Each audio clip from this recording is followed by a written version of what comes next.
January 8th, 2024 meeting of the Sacramento Regional Transit Board of Directors. This is a hybrid meeting members of the public can participate in the meeting either in person or virtually. This meeting is being live streamed, and the slide on the screen shows the information on how to join the webinar via Zoom. You can also call into the meeting at 253-215-8782. The webinar address code is 837-933-8162. Would the clerk please call the roll? Director Brewer. Right. Director Budge. Here. Director Daniels. Here. Director Hume. Here. Director Jennings. Here. Director Kozlowski. Here. Director Maple. I am here and I would like to request the ability to participate remotely due to an illness, and I'm the only person in the room. Thank you, Director Maple. Director Cerna. Here. Director Singh Allen. Pardon me, I'm present. Pardon my voice. I also would like to participate remotely because I am sick and cannot be there physically in person. Thank you. Thank you. And Director Valenzuela. Here. And today, the City of Sacramento appointed Director Vang to take over for Director Laloe. Director Vang, I am here. and Chair Kennedy. Here. All right, well, want to start before we get into the message. I do want to extend a hearty welcome to Director Vang and Director Brewer. Welcome to Regional Transit. I think that you'll find that we're a pretty easy bunch to get along with, and look forward to working with you.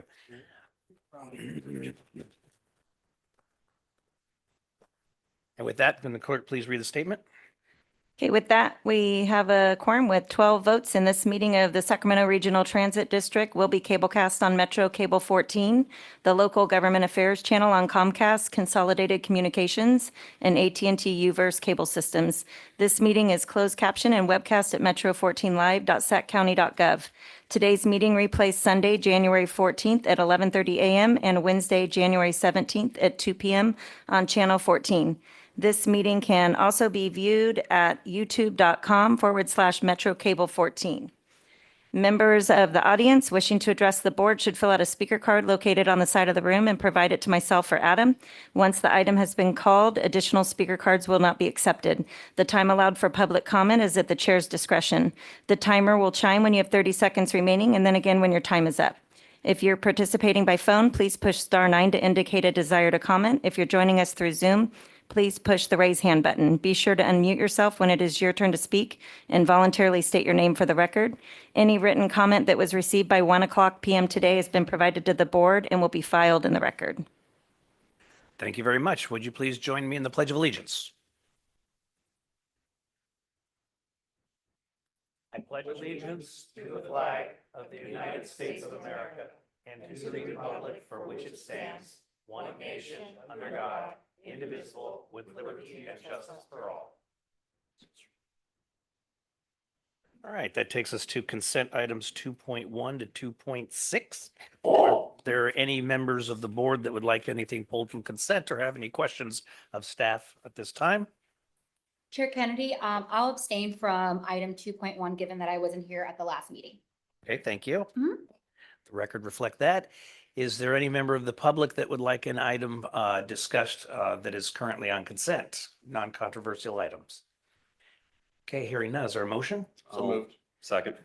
Okay, we have a motion from Director Cerna, a second from Director Kozlowski, noting that Director Vang's comments earlier.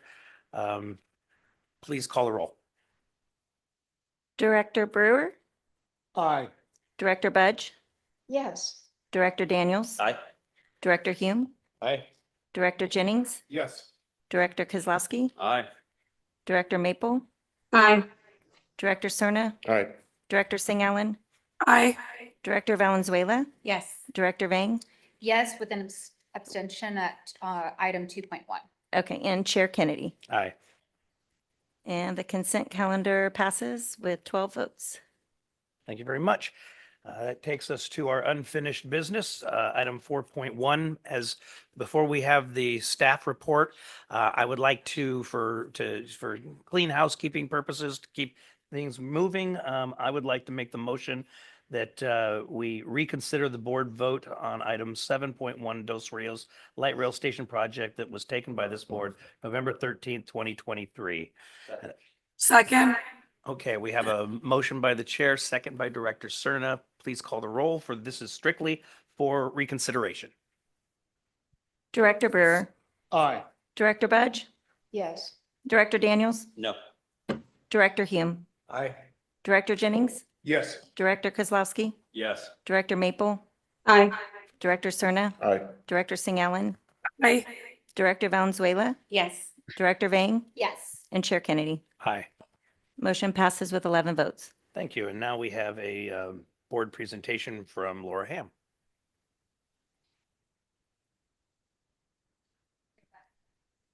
Hang on.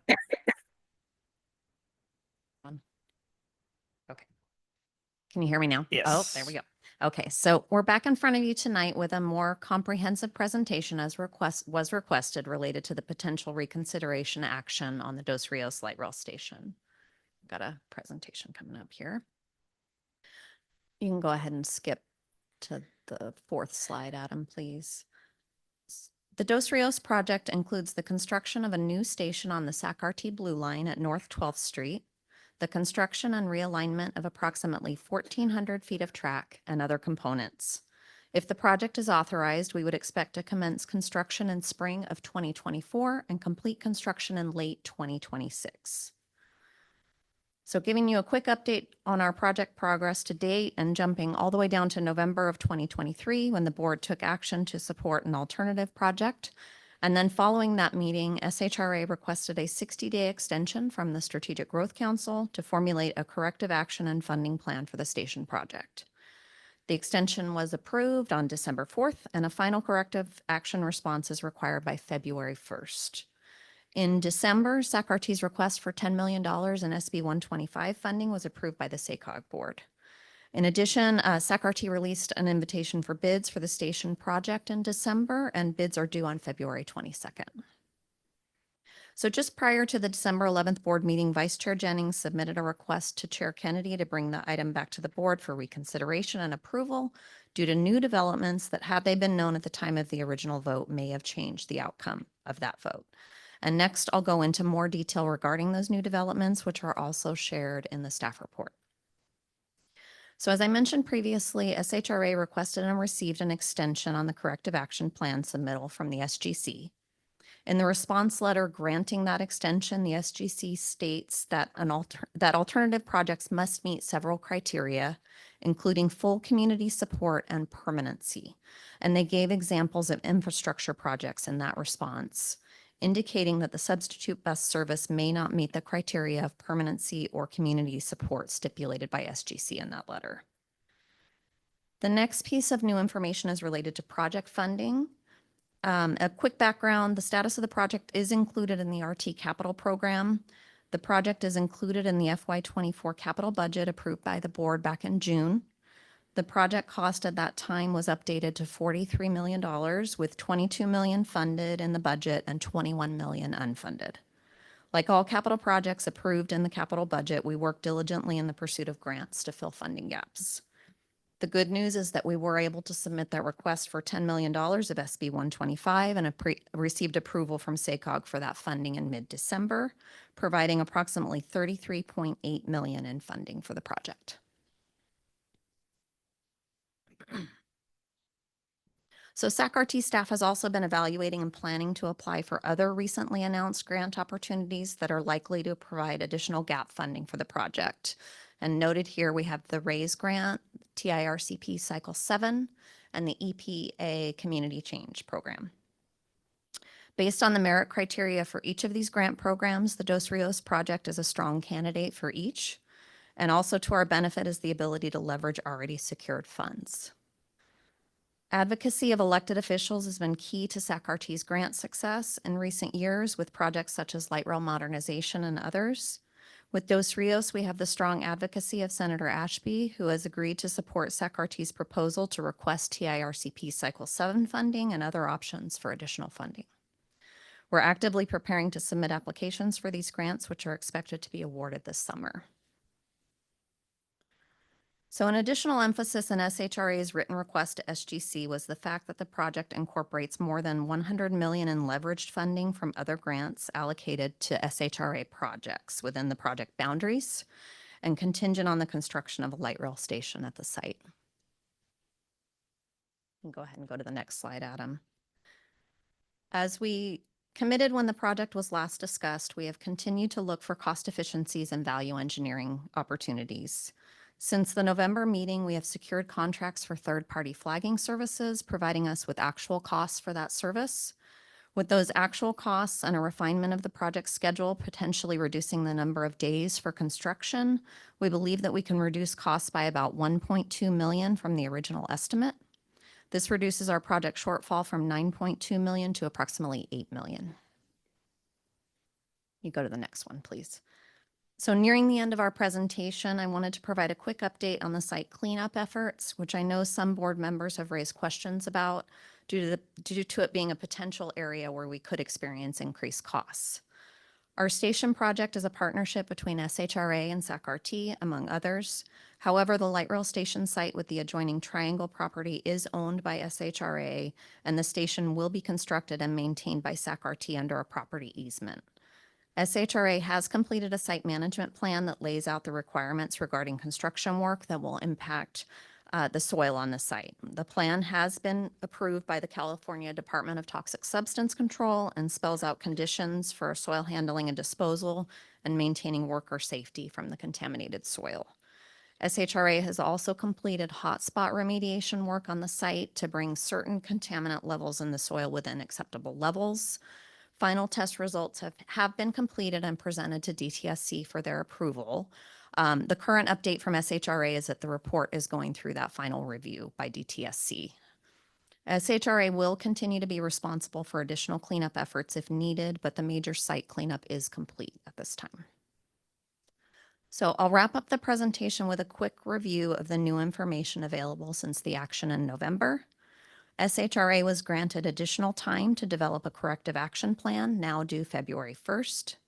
$10 million in SB 125 funds have been allocated to the project, increasing our available funding to approximately $33 million. Bids have been released and bids are due February 22nd. SGC sent a clarification with the extension stating that alternative projects require permanency and community support. Several potential grant programs are available in the near future that would likely address additional project gaps, and Senator Ashby has indicated her strong support for additional funding if needed. SHRA states that $100 million in leverage funding is tied to the project, and through cost efficiencies and value engineering, we have reduced the project costs by at least $1.2 million. So based on the information provided, staff recommends that the board approve a motion to reconsider the November 13th vote, as you already have. And if the board agrees to reconsider the item, that the board move to rescind the November 13th vote and that the board move to adopt a new motion to direct the general manager CEO to allocate sufficient funding to fill the budget shortfall and proceed with the construction of the Dos Rios light rail station at this time. That concludes our presentation. Thank you. Thank you. Director Cerna. Thank you, Mr. Chair. So I know that just judging by the size of the gallery this evening, there continues to be a great deal of community interest in this important project. So in terms of what I would like to contribute ahead of hearing from them is to offer my thanks first and foremost to the community, not just those who live at Marisol Village, or those that are members of the River District PBID, but others, even agency folks that have been very uniquely vocal on this important prospect. I'm going to go ahead and make the motion ahead of time to rescind and to direct our general manager to move forward with the alternate funding arrangement to fill the gap and move the project forward. And I want to do it in this order. Typically, we make motions hearing from the public first, but I think this may give, assuming there's a second, give the public something very tangible to respond to in their comments. I just want to conclude with the fact that while this has been a sometimes frustrating barn raising of sorts, involving a lot of actors, I think assuming there is an affirmation for this tonight, it is a better project. It is a better process that we've gone through. And as was just alluded to at the conclusion of the staff report, even some budget savings. So while it has taken a few more weeks than perhaps many of us would have liked, I think hopefully we can leave these chambers this evening knowing that not only is this a critical component to our regional light rail system going to move forward, but that it was done, it was deliberated with a great deal of forethought and respect, quite frankly, for the fact that we are a regional body. It's been made clear time and time again, this is not the Sacramento, City of Sacramento Transit District or the County of Sacramento Transit District. This is a regional district made up of elected representatives from other cities that are served by our system. And so I think, again, speaking to the process being what it is and what we've gone through, I think we necessarily probably had to go through some of those growing pains to satisfy, I think, some very valid concerns by those that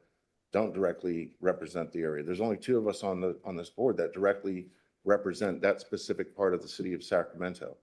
But because the system is a regional one, I think we can all make very sound arguments in very quick order that this needs to have a regional consideration to it. And I think we can safely say that that has been achieved. So I'm going to go ahead and make that motion and ask for a second before we hear from the public. I would like to make a second. This is Director Singh Allen. And if I may speak. I was going to call on you next. Okay, I wasn't sure if people were chomping at the bits there. Thank you. Go ahead. Thank you. And sage comments, Mr. Cerna. My apologies for not being there in person, and Happy New Year's to everybody.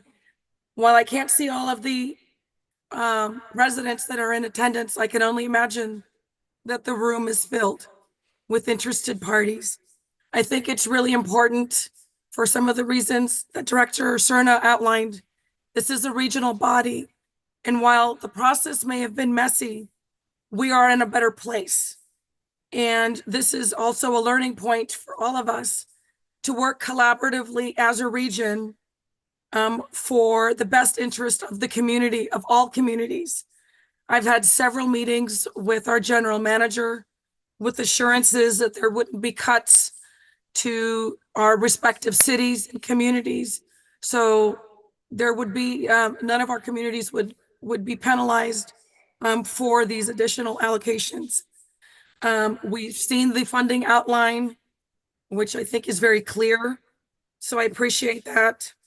And I think everyone that has been waiting patiently, want to thank you for your patience, but we needed to do our due diligence at the same time. And this is, again, also to Director Cerna's point, we are a regional body. We will all have different needs at different times, but these are the moments where we must come together in the best interest of the community, the greater community, and the region. So I also look forward and want to thank Senator Ashby for her efforts, and will do my part in advocating for additional funding as well. So with that, I'm happy to provide the second for this vote. Thank you. Thank you. Director Hume. Thank you, Chair. I appreciate the comments that have been levied so far, and I just want to go on record, given the tenor of the comments from the last meeting, that I'm prepared to support the motion tonight. Because in the time from the last meeting, I too have had several sit-down meetings with our general manager to learn that the SB 125 funding is now a certainty. It still, I think, is a zero-sum game, but regardless, it is nonetheless identified. Also, the extension from the Strategic Growth Council, as well as the admonition, if you will, that any alternative solution would have to have permanency built into it. And I think that while the sort of circulator bus stopgap measure that we had identified would have worked and would have served the community, I don't think any of us viewed that as being a permanent solution. It was a stopgap measure until we could identify funding to go forward with this light rail station. And then the last piece I will say is the efforts, as was mentioned by my colleague, Mayor Singh Allen, from Senator Ashby. I've had several phone conversations with her. She really leaned in on this and wanted to be sure that she would do everything she could at the state level to, one, make sure that this moves forward appropriately, but also that where she can, she'll advocate for RT on other projects to quote unquote, make up the difference, if you will. Obviously, that's in light of all the budget woes that we're hearing the state having right now, but nonetheless, I feel more comfortable, as has been mentioned, that although this was an inelegant process, whereas we were, at least it felt to me, we were being rushed to make a decision because of arbitrary timing, with a lot of funding questions still hanging out there. Now we've been granted the time to take that breath, take a closer look and really at least begin, and I expect that this process will continue, but begin to sharpen the pencil and bring those costs down and make it more viable. So I just wanted to put that out on the record. Thank you. Thank you, Director. Any others before we go to public comment? Okay, seeing none, then we will go to public comment. And let me just say that that we have, on more than one occasion now taken public comment on this. So if there's any way that you could truncate your message and try not to repeat as much as possible, I want to give you every opportunity to say what you came to say. But I think, it doesn't take a huge mathematician to see where the numbers are going at this point. So with that, I will call Barbara Stanton.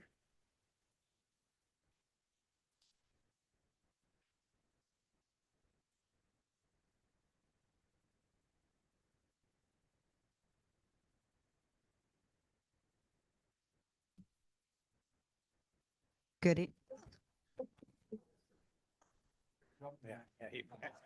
Mic drop. Okay, let's just throw it across the room. No, totally embarrassed now. Good afternoon, Chair Kennedy and directors, Barbara Stanton, Ridership for the Masses and the Sacramento Resident Advisory Board. I really need to change the verbiage on this, but I'll just go through it. After 37 years of moving people from point A to point B, the light rail still remains the most reliable service SAC-RT has to offer. After the board rejected the Dos Rios station, some board members and others took action to obtain an extension of the grant and money to fill the gap. They were successful. There are several reasons to go forward, and I'm sure other speakers will bring it all the reasons that will fulfill the promise made to the residents of Sacramento. Ridership for the Masses urges the board to go forward, to approve and go forward with the station while continuing to provide Route 33 Dos Rios support until the station is built. And the vision is complete and the promise is fulfilled. Thank you. Thank you, Barbara. Robert Copeland. And so that the audience can see, we have set the timer at 2 minutes per speaker. Go ahead. I have a question for Henry Lee. Have you contacted Doris Matsui and Ami Bear about this project and other projects that affect RT? I think that might be a good idea. Get federal funding so we don't go through this mess again. And I think it should be approved. Thank you. Thank you. Dan Allison.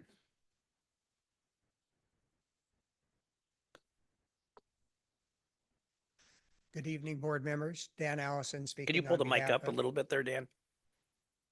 There, thank you. Thank you. Dan Allison, speaking on behalf of Sacramento Transit Advocates and Riders.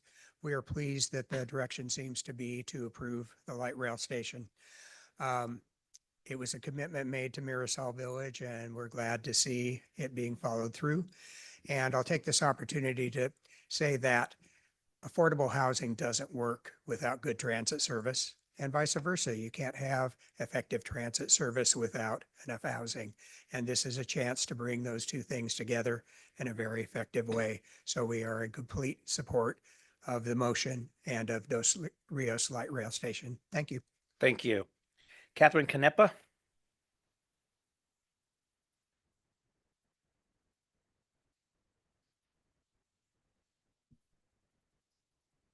Hello, Catherine Canepa with Civic Thread. We are also, that better? Yeah. Okay, sorry, I'm tall. No, it's a tough mic. Yeah. Yeah.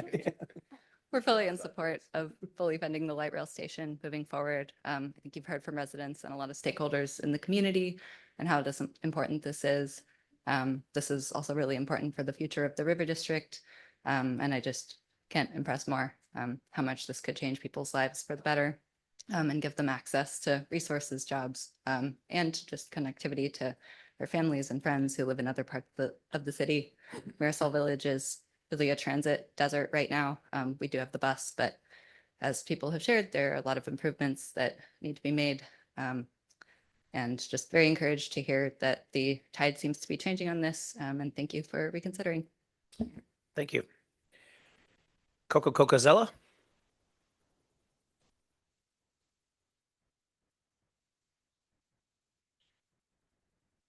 Coco Cocazella, District 4 resident. Yeah, I will certainly modulate what I wrote. And I don't know what all y'all are thinking, but I am, gratified to see some direction to fulfill this project. So, and focusing a bit on what some of you had said about it being a regional transit system rather than just a city or, county. Again, notwithstanding that, not fulfilling a promise to this particular well-researched and now better funded thing, it doesn't really save the region anything in my mind. I'm glad that the directors were able to find out that their particular districts won't be negatively impacted. So that's good, but I do continue to support this vehemently.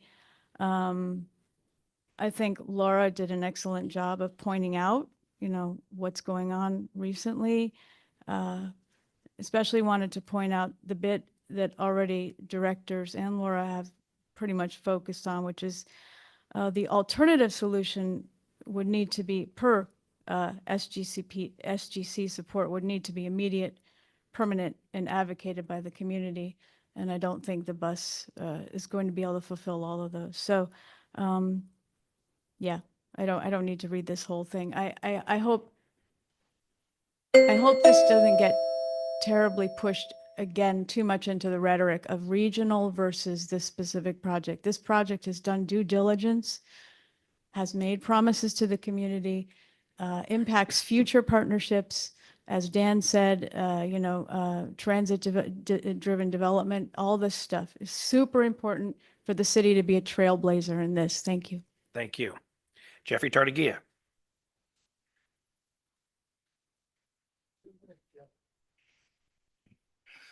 I will say that Jeffrey Tartagia for SAC True, for CAT, and for another transit representations. Fully support of the project. I will, but also offer is please bring more public procedures in here to recognize every time you've done it, you come up with a better project and better procedures for the future. You have two other light rail stations that are forecast, and I wonder if their costs have also gone up. Lastly, I will offer is it should have been anticipated the 33 for the 100 or 200 plus residents through there, that they not have no transportation for the weekend and have to go a mile to get to the Green Line light rail station. That should have been anticipated in future projects. I hope RT will anticipate the needs of public transportation in a better manner than they currently have. And I'll reference again the I-80 location and still what needs to be done there. And with that, I end. Thank you, Jeffrey. Sam Greenlee.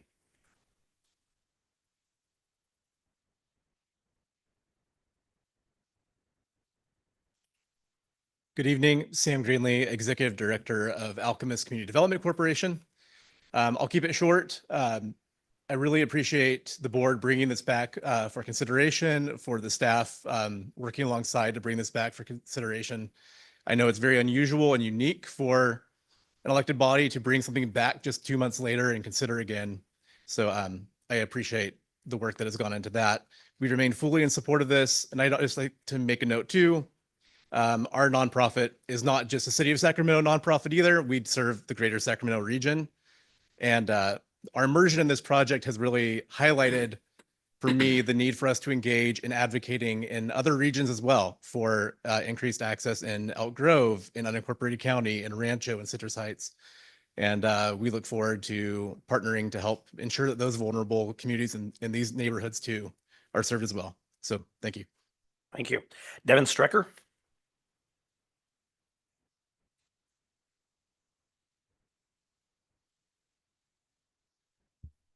Good afternoon, board members. I'm Devin Strecker, Executive Director of the River District PBID, but also a recent new resident of the River District. So I just want to thank you, first of all, for reconsidering this and for all the work that board members and staff have put into looking into all the funding options and everything to make this project move forward. Ultimately, you've heard a lot from the community already, and I think it's really a testament to SAC-RT that we are fighting so hard to get your service in our neighborhood. But we are trying to revitalize the River District and make it more part of downtown and a hub for the whole region. So bringing jobs, bringing employers, bringing residents. I'm here to speak on behalf of all the hundreds of residents who don't live there yet, but will live within walking distance of the Dos Rios station. And it's really important for them, obviously, to have this because many of the new projects being proposed do not include parking because we're trying to get people out of their cars and onto light rail and into public transportation. So thank you for considering this, and I appreciate your time. Thank you. Dylan Tucker.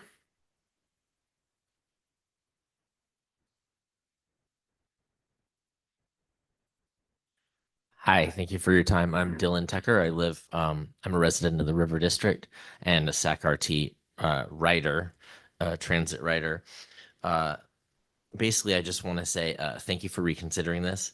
And that the transportation component of the development of Marisol Village was promised to the residents in the community and is vital to create a truly healthy, livable, and equitable neighborhood. Access to both affordable homes and transit is imperative to strengthen and stabilize families with low incomes and neighborhoods that have suffered from disinvestment for decades. In short, I support the construction of the Dos Rios transit station. Thank you. Thank you. And finally, Lachelle Dozier. Good afternoon. It's a little bit taller. There we go. I won't drop the mic like Barbara did. I just really wanted to say, first of all, thank you for reconsideration. I'll keep this very, very short. Someone told me a long time ago, if it looks like things are going well, shouldn't talk too long. So with that, I just really want to say thank you to SGC for the reconsideration and giving us additional time to answer the questions that have been brought before. I think the staff report outlined everything in great detail, so I appreciate that. And in addition to that, I also want to make sure you understand that we are very committed to Marisol Village, and we will be tenacious in terms of helping to fill the gaps, if there are any, in terms of funding. Senator Ashby has done an excellent job of supporting us. So at the local, federal, state level, we will work tirelessly to make sure that this project comes to fruition and to look for all those additional resources and support. Thank you. Thank you. That's the last card I have from the public. Is there any member of the public that inadvertently did not turn in a card who would like to speak? Okay, then back to the board. You have one. Where? There's 4 online as well. Oh, okay, thank you. We'll go ahead and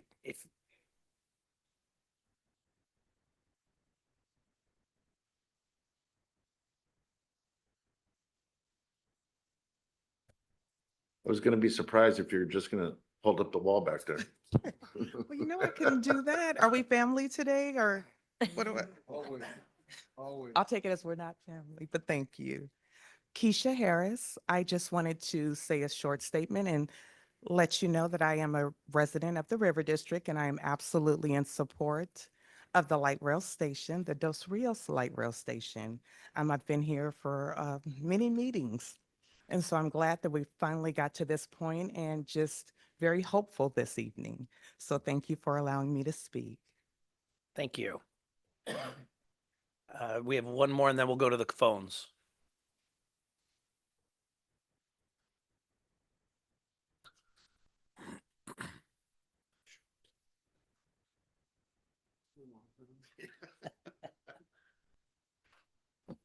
Hi, my name is Marcelina. I just want to thank the board. I figured since everybody else said thank you, I might as well come up and say thank you also. It's much appreciated. Thanks for looking out. Have a wonderful day and Happy New Year. And I wanted to thank Senator Ashby also. Thank you. Thank you for coming in. Appreciate it. Okay, let's go to the phones. Okay, we have Patty Gaynor. Patty, are you there? Yes, hi. I'm Patty Gaynor. I'm a volunteer in numerous ways in the community. I also want to state that I appreciate all the work that went into preparing for this meeting by the staff and, of course, the board, and that you're reconsidering this. I won't reiterate, all that's been said. Excuse me. I am a strong supporter of expanding the whole light rail, and especially this Dos Rios station. I live at Quinn Cottages, which is part of the River District, and I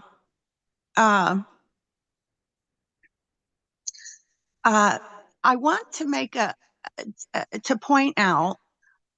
I'm not sure everyone's considered this fully. At least it hasn't been explicitly stated in the things that I've read or what I've heard people talk about.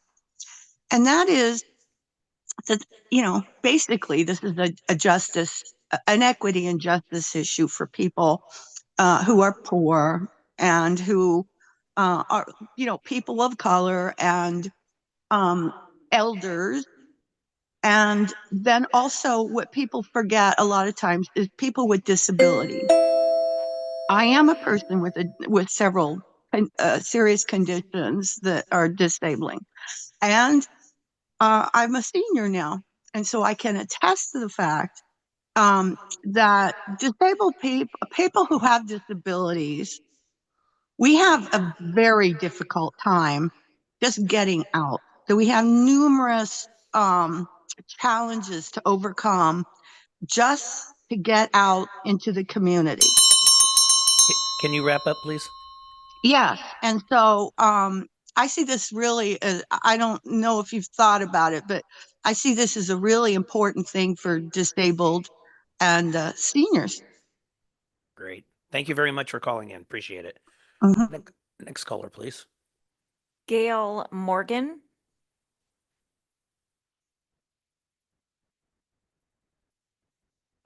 Good afternoon. I'm Gail Morgan. I'm commissioner with SHRA. One of the things that I was going to mention earlier before you change your stance, I'd just like to mention it still. And as far as bus and rail goes, I really do favor buses over rail. But in this situation, the rail is an infill station. I think your long-term costs are going to be substantially lower than if you're looking at a new station at the end of the route somewhere where you've got a lot of other costs. For the train to stop there on its way to the next station doesn't cost anything. And with somebody who lives outside of that district, coming in and doing business with businesses in that district, having a light rail stop would be tremendously helpful to people like me. I also reside in a power chair, and to stop and shop in that neighborhood at the Kelly Paper or a couple other places there, having a light rail station is abundantly better than the bus 33 even. Thank you very much. I appreciate you reconsidering this item and your positive vote on this issue. Thank you very much. Next caller, please. We have Sacramento Metro Advocate for Rail and Transit. Yeah, hi, Steve Cohn, Chair of SMART, Sacramento Advocates for Rail and Transit. And I want to thank the board for reconsidering this item.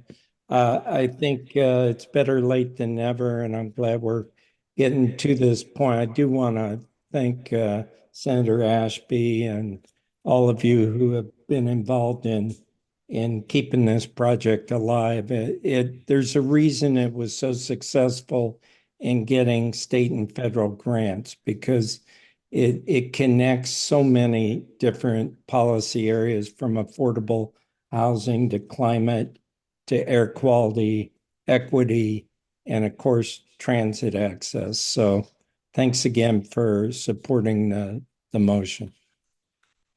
Thank you. And Rick Hodgkins. Rick. Yes. Go ahead, Rick. Excuse me. Okay. Why am I hearing an echo? Because I don't have the meeting on in the background. I'm using my phone still. We can hear you just fine without an echo, Rick. Okay, well, I can hear an echo even if you can't. But in any case, I do support this project, even though I don't live in the River District. Living in Citrus Heights, I love the River District, particularly because I just love, you're near Old Sacramento, you're near the rail yards, and that's one of my favorite places in Sacramento, other than downtown Sacramento and the California Exposition and State Fair, of course, and being out on our rivers. So I support this project, and I know that this is a step towards the Green Line out to the airport. And I know Senator Ashby, that when she was a Sacramento City Council member, has definitely had grave concerns about where to put light rail on the way out to the airport. And that's a subject for yet another day and yet another time. But I support this project, not only because I love the River District, but also because of it's a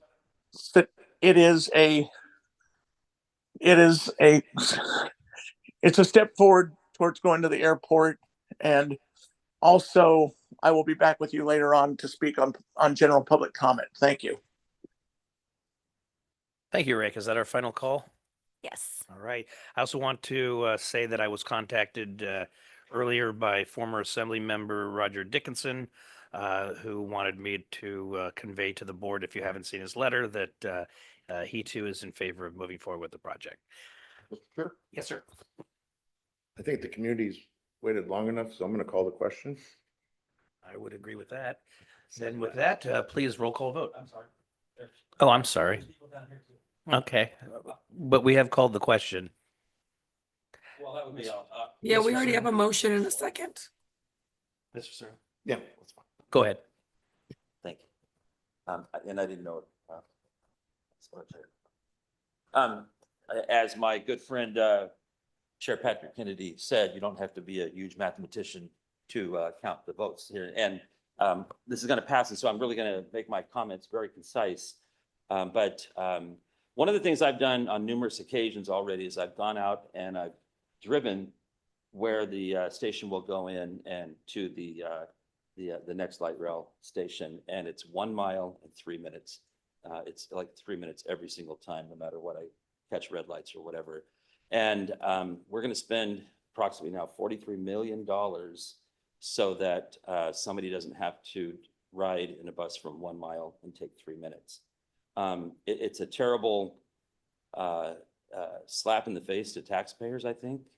But not only that, it's a slap in the face also to what this board is as far as a Sacramento Regional Transit District.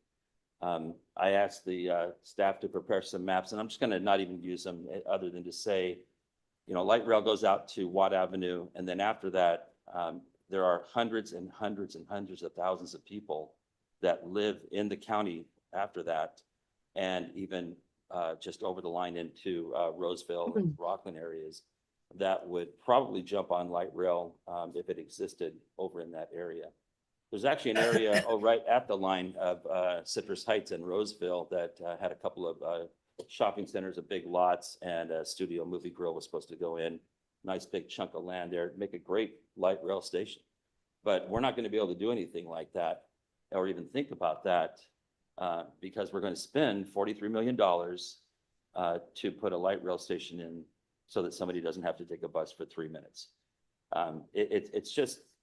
It's not what you're supposed to do as an elected leader. You're supposed to be a steward of tax dollars too. And I don't mind the people in Los Rios having a light rail station. I think that would be wonderful. I think more of them would be wonderful.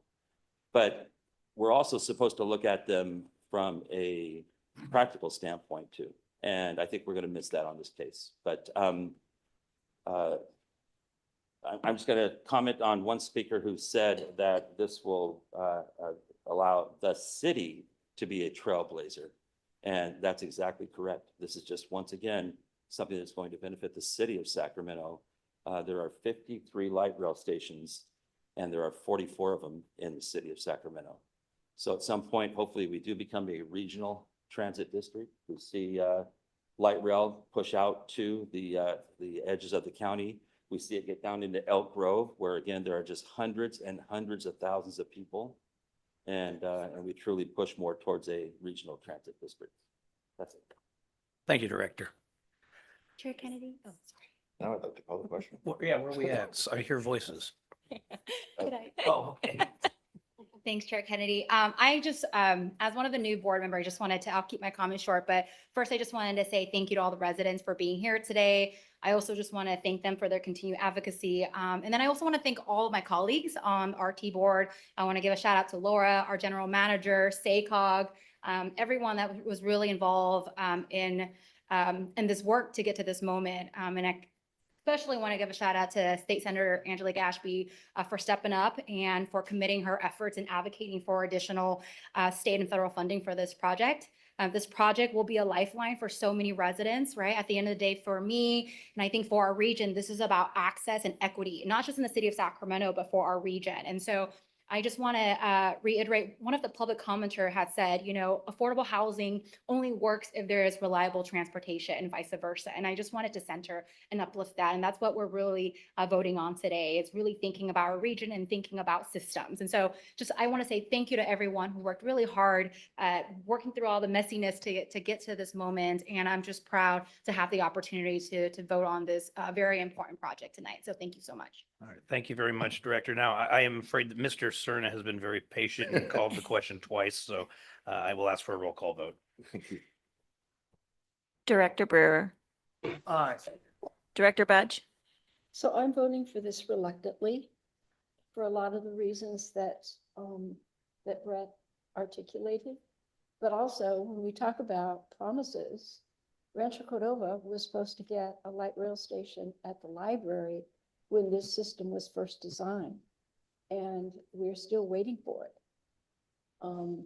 If you all will remember, some of you will remember, we had people who came from Friends of the Library and actually got a bus to finally stop at the library for a while, but that was for a while. And they're just, everything we're trying to do here at Regional Transit, when you consider the amount of environmental cleanup that probably needs to go on that property and the experience that a lot of us have with environmental cleanup, it's not just Rancho Cordova, it's the city of Sacramento. Everybody remembers what it was like to get the Curtis Park area clean. This is not a good financial decision, but I'm willing to vote for it. Thank you. Please continue the roll call. Director Daniels. No. Director Hume. So I come from a long line. Oh, no, jeez. Aye. Director Jennings. Enthusiastically, yes. Director Kozlowski. Yes. Director Maple. Aye. Director Cerna. Aye. Director Singh Allen. Yes. Director Valenzuela. Yes. Director Vang. Yes. Chair Kennedy. Aye. Motion passes with 11 votes. Okay, thank you very much. And thank you for all the members of the public for being here. That takes us to item number 6, which is items matters not on the agenda. I do have a few cards and I will check for go to the phones afterwards. First is Robert Copeland. You have 2 minutes. Hi, I'm a member of ACE, which is a statewide organization. We do housing and transportation. There is a high school called New Tech High School. The nearest bus stop to New Tech is at a liquor store. I don't see why you want to put a bus stop by a liquor store where a lot of high school students go to. That don't make sense to me. I agree with one of the other speakers. Housing and transportation go hand in hand. So if you put more housing by a light rail station, by a bus stop, you're going to get more revenue for RT, and we can fund the project Director Daniels wants. Thank you. Thank you. Michael Bevins.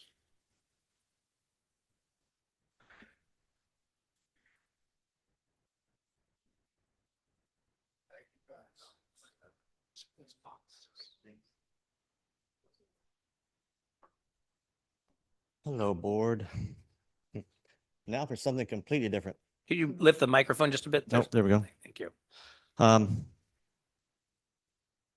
We have a gap problem. I just want to tell you this little story. I was trying to visit my father-in-law, and he lives in Orangeville. One day, I was going to try out the TriMet system. So I tried to get there, and I could not do it because there is no bus service basically to Orangeville.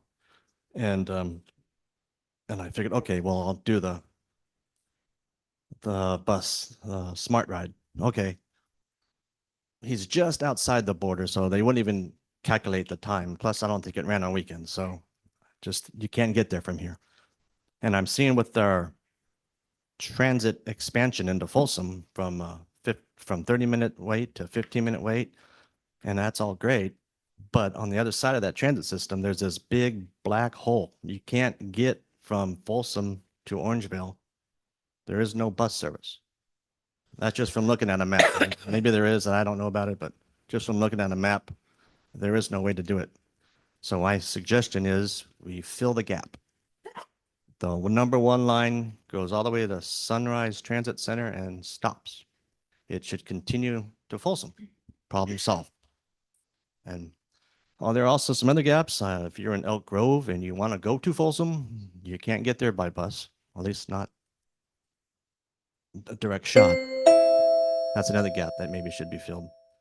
And with the gaps being filled, there should be a route, some way, to get from one side of the regional transit district to the other, by diverting light rail. If you don't have to go to downtown Sacramento, you should be able to take a bus. Thank you. Thank you, Mr. Bevins.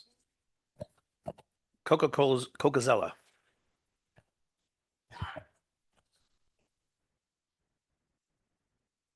Coca-Cola, District 4. This is way off track. This is related to pets on light rail. Is there a way to modify the prohibited conduct rules under General SAC RT laws and rules, items number 5 and number 6, to somehow accommodate animals in strollers? If you feel there's a path to this, is there anything as a citizen that I can do to help or advocate or expedite? Thanks. The point is, the current animal companion is not able to fit in a box on my lap. So just wondering. Okay, thanks. Thank you. Jeffrey Tartagia.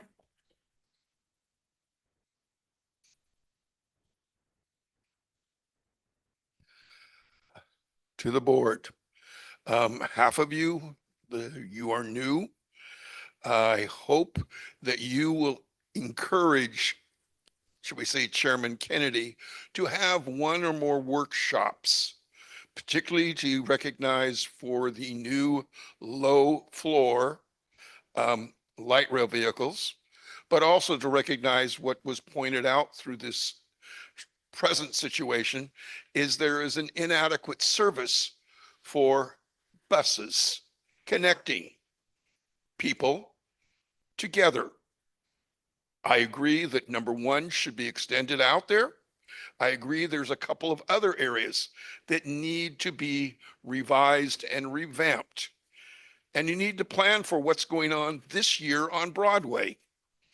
I don't see that you've really done that yet, as much as you've discussed it a little. You need to bring the public involved with this, and you haven't done that. Expansion for the future is great, but making sure things, and this is where I go, Henry, the first thing we had to deal with was the elevator. That was almost your first thing that you, when you were general manager. Right now, it stinks of the Clorox. It's probably because of the holding tanks down there below. So again, maintenance and evaluation and assessments need to be continued, not leaving it to go by as it currently is had in a number of maintenance issues. And with that, I will stop. Thank you, Jeffrey. That's all the cards that I have from the audience. Do we have anyone on the phone? There is a couple hands up. You wanna- Yes, Henry. Last board meeting, Director Budge asked us to bring the police dog Blue to to this side. I think our dog is there, but the dog needs to go to provide a service. So just want to show you guys to the board, to the dog. Bring it, then we continue.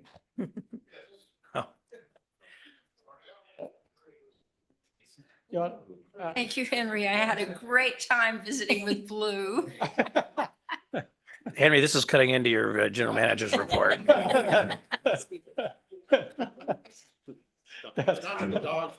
Yes, I know. I've lost control.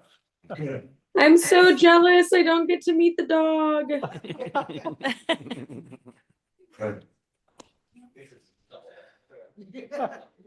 I'd like to point out that he did not stop at me. If he did, it was Fergus.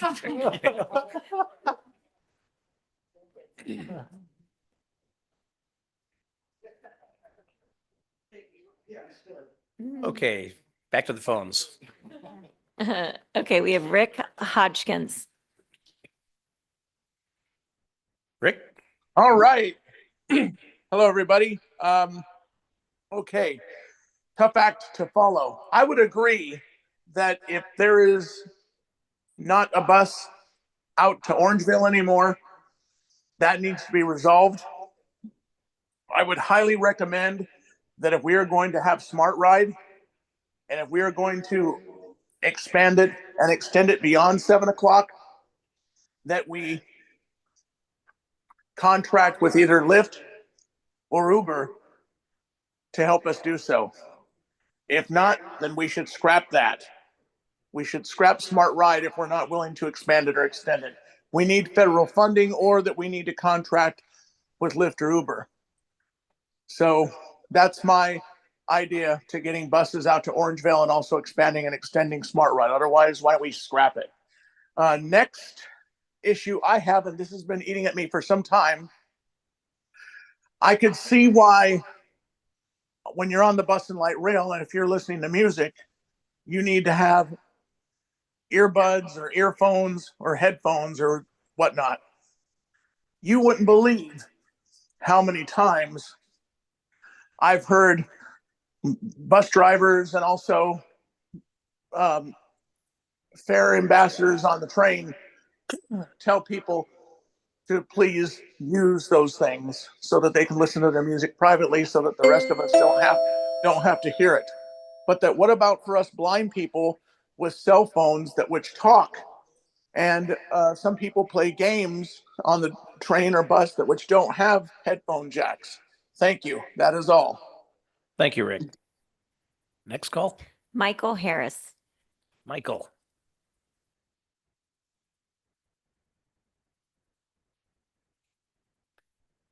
Michael, you there? Do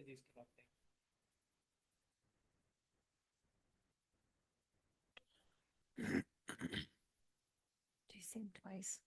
Okay. Can you hear me? Yes. Okay, great. Well, Chair, it's good hearing your voice and friends on the board. It's wonderful. Happy New Year. As a success story of Dos Rios Housing Project, the Head Start, I went to kindergarten knowing how to read and write. It's just a wonderful thing. Uh, so this year is the 24th year of California Rosa Parks Day, transit, equity, and inclusion. And I think tonight's hearing is an example of why RT has been a partner with us for all 24 years. Monday, February 5th, we're at the state capitol. Old Blue is scheduled to be in front of the bus. This year, we're going to talk about the hidden figures of the Women's Political Council of Montgomery, Alabama, those that 10 years prior to Rosa on the Bus, she was a patron saint for the Women's Political Council for her work with the NAACP years before that, over a decade. But the beautiful thing is that as we are looking at transit, and people are correctly to say that we're looking at money, well, yeah, if we leverage, climate change with what we're doing with transit, 1 mile, 2 miles, if it gets people off the road, it's a good thing. But the reality is we have to be creative in finding funding, and I think this process identified that process. Y'all be well. Thank you very much, Michael. At Rosa Parks. That's it. That's it? That is it. Okay, thank you very much. Then with that, we will move on to item 7.1. This is proposal to extend the term of the current chair, Patrick Kennedy, and Vice Chair Rick Jennings for 1 more year as Chair and Vice Chair of the SAC-RT Board for 2024. Is there a Move discussion? approval. Second. Okay, we have a motion by Director Budge, second by Director Cerna. Please call the roll. Director Brewer. No. Aye. Yes. Is there Director- any public comment on this, by the way? There's no public comment. Okay, thank you. That was done in a spirit of efficiency. by the way. Yes. Okay, Director Budge, Yes. Director Daniels, Aye. Director Hume, Aye. Director Jennings, Yes. Director Kozlowski, Yes. Director Maple, Aye. Director Cerna, Aye. Director Singh Allen, Aye. Director Valenzuela, Yes. Director Vang, Yes. and Chair Kennedy. Aye. Motion passes with 12 votes. Right. Thank you very much, Board. Thank you, Mr. Jennings, for stepping up to join me. With that, we are now on 7.2 appointments to boards and commissions, or committees, I'm sorry. The first being A, which is the appointment of 1 board member of management staff and 1 member of the board. Currently is myself serving to represent the board and Mr. Lee with Ms. Valentin as a alternate. Is there any interest in changing that up? Does anybody have a burning desire to serve on 5 retirement boards? Move to keep it as is. Okay. Believe we can just make the appointment then. Okay. Second is the reappointments or appointment of board members to the Ad Hoc Real Estate Committee. Currently serving on that are myself, Mr. Jennings, Ms. Budge, Mr. Kozlowski, Mr. Daniels, and Ms. Singh Allen. Is there any one of those who is not interested in continuing service on this committee? Okay, is there anybody who again has a burning need to participate in this? All right, then we will move on to item C, which is reappointment or appointment members of the Ad Hoc Composition and Voting Structure Subcommittee. Currently, we have Mr. Jennings, Mr. Hume, Ms. Budge, Mr. Kozlowski, Mr. Daniels, and member Singh Allen. Again, are there any members of the body that are no longer interested in serving? Hearing none, are there any others that would like to serve on that committee? All right, it's actually well-rounded as far as geographically, so I'm glad that we are going to stick with that. Thank you very much. Chair Kennedy? Yes. So the admin code that was just passed on the consent calendar, if you could establish a timeline for those committees for 12 months? The ad hoc committees. Yes. Okay. Yes. For a limited time period because they're ad hoc. Yes. So those will be for 12 months for 2024. Yes. Okay. Do we need a motion for that? Then move approval? Second. Okay, we have a motion by Director Budge, a second by, was that Mr. Brewer? Yes. Please call the roll. Director Brewer, Aye. Director Budge, Yes. Director Daniels, Aye. Director Hume, Aye. Director Jennings, Yes. Director Kozlowski, Yes. Director Maple, Aye. Director Cerna, Aye. Director Singh Allen, Aye. Director Valenzuela, Yes. and Director Vang, Yes. and Chair Kennedy. Aye. Motion passes with 12 votes. Thank you. Now we're at director's questions, public comment, director comments. Is there any comments that the board? Actually, we're Well, that's General next. Manager's report. Well, not according to the scripts you gave me. Oh. Chair, I'd like to revisit Okay, 8.1 General Manager's report, Mr. Lee. Good afternoon. Happy New Year and welcome to our first 4 p.m. new meeting time. At the December board meeting, we presented SACRT's FY23 financial statements and audit. The auditors have issued a clean opinion on the financial statements with no findings. Over the last 7 years, we have been able to receive budget savings year by year, each year ranging from $3 million to $10 million every year. Last year alone, we incurred additional costs outside of our control, such as price spikes in CNG and the insurance premiums. That two together close to $8 million. I'm proud of the finance team and the entire agency staff for focusing on our physical sustainability and the financial soundness. And even with the unexpected spike in cost factors, our operating revenues exceeded expenditures, resulting in a yearly budget surplus of $3.2 million last year, even though we had a cost increase close to $8 million, but we still achieved $3.2 million in saving. So, great thanks to our, team, staff, and also thanks to our board for instilling strong financial oversight, accountability. Then next slide. I also want to share that SACRT hosted a meeting with community benefit organizations in December to discuss safety and how we can best communicate our youth, the young generation, the youth challenges. The meeting included representatives from the school districts and police services and others. I just want to thank Vice Chair Jennings for recommending to include Greg Kane from the nonprofit organization called Always Locking Inc.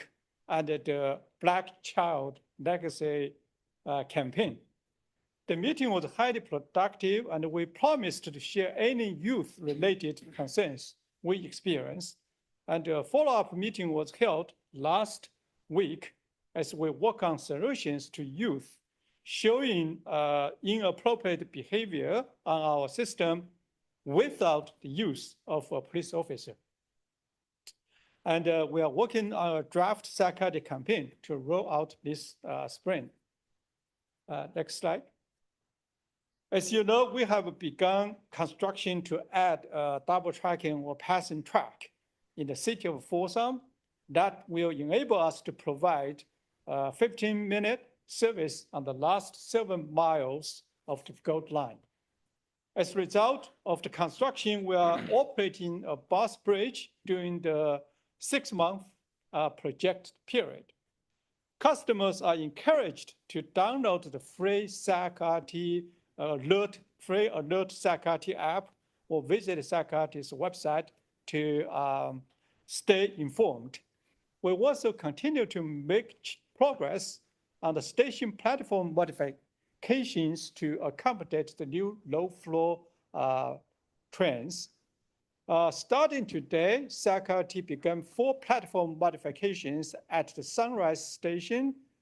You can find the station construction schedule on our website as we continue 4 station platform construction through the summer of this year.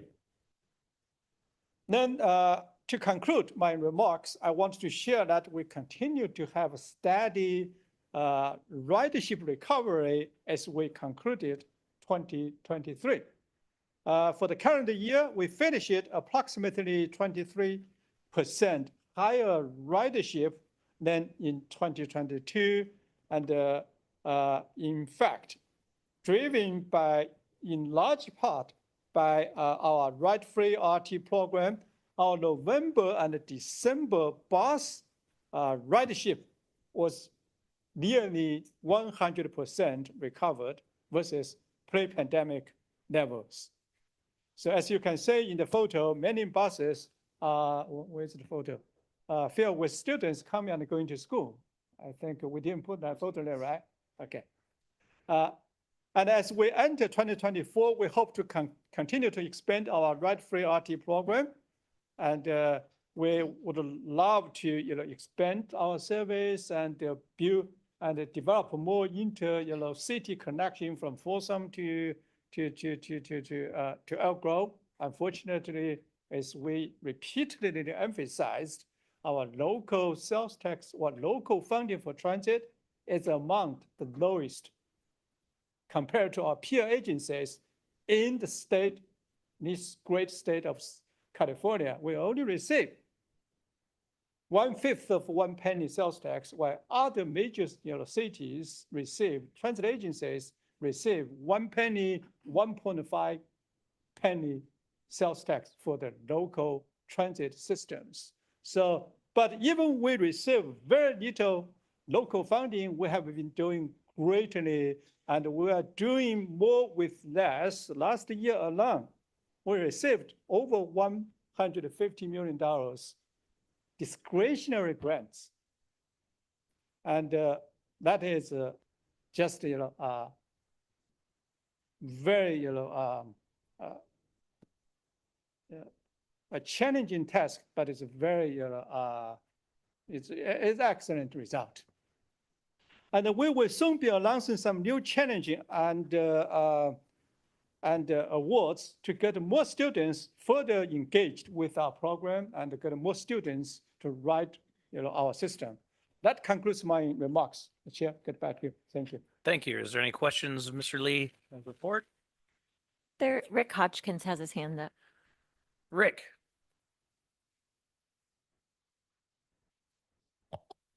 All right, can you hear me? Yes.